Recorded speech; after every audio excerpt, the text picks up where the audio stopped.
Hello students, আজ আমি 1.2.7 এর লাইফ সায়েন্সের 2023 সালে যে প্রশ্নগুলি এসেছিল তার উত্তর আমি দিলাম। এখানে শুধুমাত্র গ্রুপ এর 1 নম্বরের এবং গ্রুপ বি এর 2 নম্বরের প্রশ্নটি নিয়ে বাকি সবই প্রশ্ন এখানে আছে। যদি এই পিডিএফটা তোমাদের লাগে তাহলে 9512184310 নম্বরে আমাকে হোয়াটসঅ্যাপ করতে পারো। এই পিডিএফটি আমি তোমাদের দিয়ে দেব কিছু টাকার বিনিময়ে। প্রথম প্রশ্ন দেখো, উত্তম শিখন নকশা গুণগুলি, যেটা ছিল গ্রুপের সেকেন্ড কোশ্চেনটা, সেটা দেখো এখানে রয়েছে।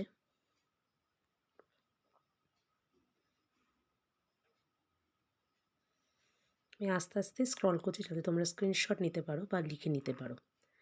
পরবর্তী প্রশ্ন হচ্ছে, জীবনবিজ্ঞান শিক্ষণের ক্ষেত্রে CAI দুটি অসুবিধা লিখুন। সেটা হচ্ছে এইটা।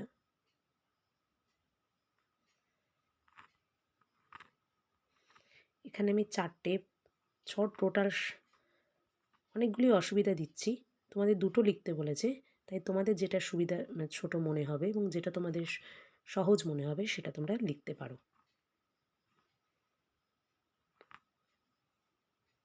আচ্ছা, পরবর্তী প্রশ্ন ছিল, যে কোনো ভালো জীবনবিজ্ঞান পাঠ্যপুস্তকের গুণাবলী উল্লেখ করুন। সেটা হবে এটা, দেখে নাও।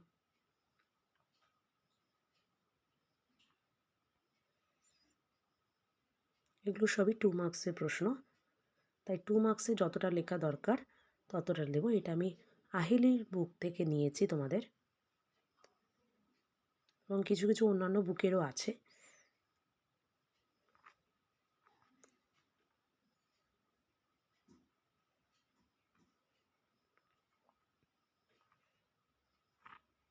আচ্ছা, পরবর্তী প্রশ্ন হচ্ছে, জীবনবিজ্ঞান শিক্ষণে আরোহী পদ্ধতি দুটি ও অবরোহী পদ্ধতির দুটি বৈশিষ্ট্য লিখুন। এটা হচ্ছে আরোহ দৃষ্টিভঙ্গির বৈশিষ্ট্য, এটা অবরোহ দৃষ্টিভঙ্গির বৈশিষ্ট্য, দেখে নাও। আচ্ছা, পরবর্তী প্রশ্ন ছিল, পরীক্ষাগারের কার্যক্রম জীবনবিজ্ঞান শিক্ষণে একটি অবিচ্ছেদ্য অংশ কেন? আচ্ছা, এই প্রশ্নটা সেইভাবে লেখা নেই কোনো বইতেই। এখানে কি যেটা আমাদের কেন দরকার হয়, কী জন্য আমরা ব্যবহার করি ল্যাবরেটরি, সায়েন্স ল্যাবরেটরি, সেটার ইম্পর্টেন্সটা লিখে তোমরা কি করবে, লাস্টেই দেখো কেন কেন অবিচ্ছেদ্য মানে কেন আমাদের দরকার, সেটা হচ্ছে দেখো এইগুলোর জন্য আমাদের দরকার বলে লাস্টে তোমাদের এইটা লিখে দিতে হবে। তাই পরীক্ষাগারে কার্যক্রম জীবনবিজ্ঞান শিক্ষণ মানে আমাদের জীবনবিজ্ঞান পড়াতে গেলে আমাদের পরীক্ষাগারকে ইউটিলাইজ করতে হবে, তারই এটা উত্তর। পরবর্তী প্রশ্ন দেখো, দুটি উদাহরণ সহযোগে জীবনবিজ্ঞান এবং গণিতের মধ্যে অনুবন্ধ স্থাপন করুন। মানে আমাদের লাইফ সায়েন্সের সাথে ম্যাথামেটিক্সের কী সম্পর্ক সেটা এখানে দেওয়া হচ্ছে। এগুলি কিন্তু সবই 2 মার্কসের প্রশ্ন, এরপরে 5 মার্কসের প্রশ্ন শুরু হচ্ছে। এত পর্যন্ত 2 মার্কসের প্রশ্নের পিডিএফ। এবার 5 মার্কসে এই পিডিএফই আছে, তোমরা যারা নিতে চাও তারা এই পিডিএফের মধ্যে 2, 5, 10 তিনটেই পেয়ে যাবে। পরবর্তী দেখো প্রশ্ন, যেটা গ্রুপ বি এর ছিল 3 নম্বরে, জীবনবিজ্ঞান পরীক্ষাগারে পরিকল্পনা প্রস্তুত করা বিবৃতি করো ধাপগুলো। দেখে নাও, এটা অনেকটাই বড়, সেটা তোমাদের ছোট করে লিখতে হবে।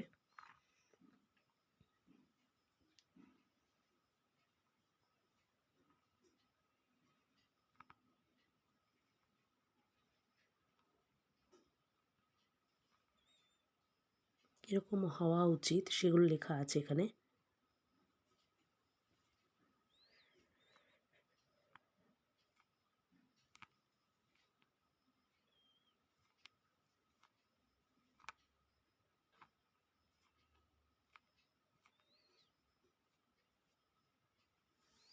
আচ্ছা, পরবর্তী প্রশ্ন ছিল,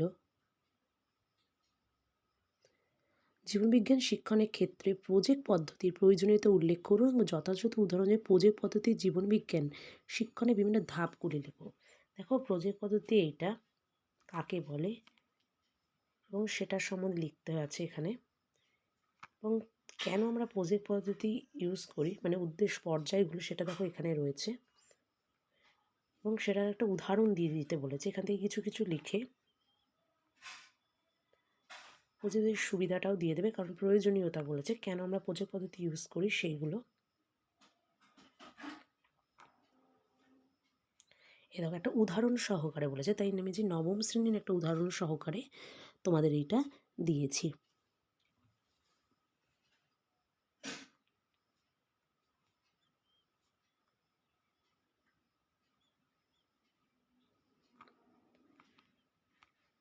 দেখে নাও, ব্যাস। পরবর্তী প্রশ্ন ছিল বিজ্ঞানভিত্তিক প্রবণতা কি? জীবনবিজ্ঞান শিক্ষণের মাধ্যমে শিক্ষার্থীর মধ্যে কীভাবে বিজ্ঞানভিত্তিক প্রবণতা সংগঠিত করবেন? তার উত্তরটা হচ্ছে এটা।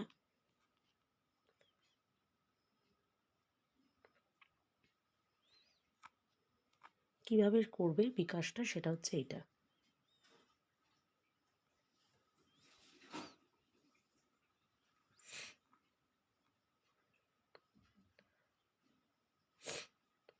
নানা রকম বৈজ্ঞানিক পদ্ধতির মাধ্যমে সেগুলো এখানে বলেছে, দেখো।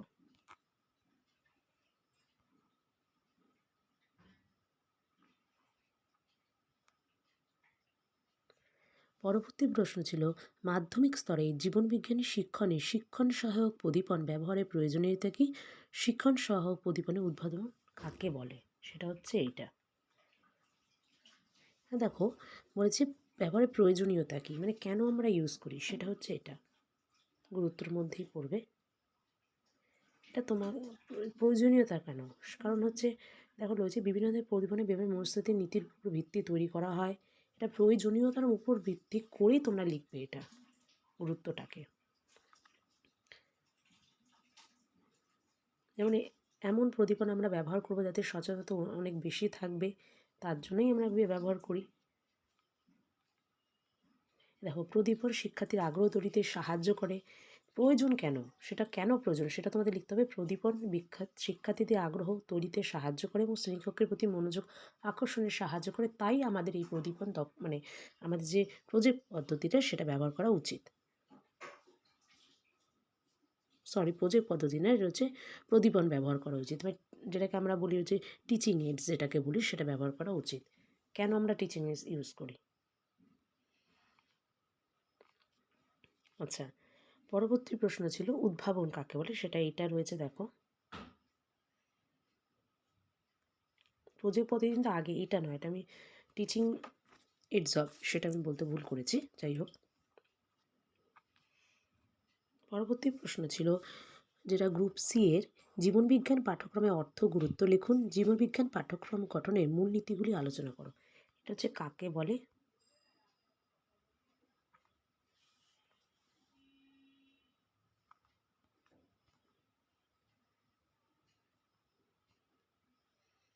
এই যে গঠনের নীতি,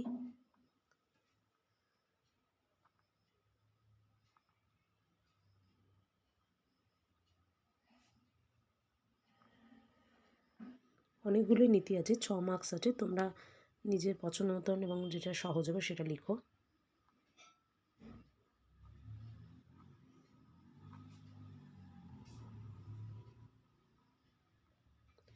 লাস্ট প্রশ্ন ছিল জীবনবিজ্ঞান শিক্ষার জন্য শিক্ষণ নকশা প্রস্তুত করার প্রয়োজনীয়তা কি? ষষ্ঠ থেকে দশম শ্রেণী, মানে কেন আমাদের প্রয়োজন?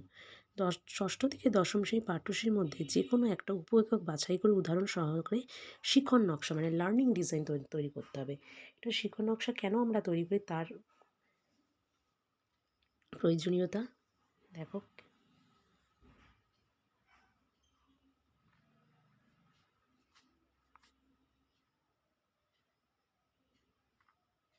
আর একটা ছোট্ট লার্নিং ডিজাইন আমি তোমাদের দিয়েছি অষ্টম শ্রেণী, ওইখানে বলেছে ষষ্ঠ থেকে দশম, এটা অষ্টম শ্রেণীর উপর একক যেটা মৌমাছি, তার উপর দিয়েছি।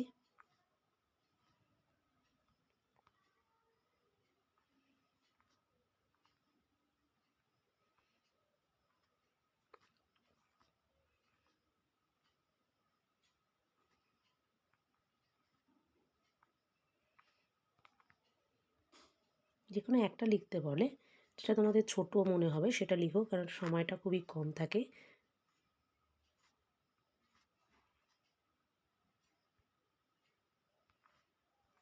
এখানেই শেষ। এটা হচ্ছে তোমাদের 2023-এর 1.2.7-এ লাইফ সায়েন্স, এটা আমাদের সাবজেক্ট থাকে, সেই সাবজেক্টের প্রশ্নসহ, মানে প্রশ্নটা আমি তোমাদের বলে দিয়েছি এবং উত্তর। যদি পিডিএফটা লাগে তাহলে 9512184310 নম্বরে মেসেজ করো, আমি তোমাদের কিছু টাকার বিনিময়ে আমি সেটা তোমাদের দিয়ে দেবো। ভিডিওটি যদি ভালো লাগে লাইক করো, শেয়ার করো এবং চ্যানেলটি সাবস্ক্রাইব করো। ধন্যবাদ। এবং আরও কিছু তোমাদের যদি দরকার মনে হয় প্রশ্নের উত্তর, তাহলে আমাকে মেসেজ করতে পারো।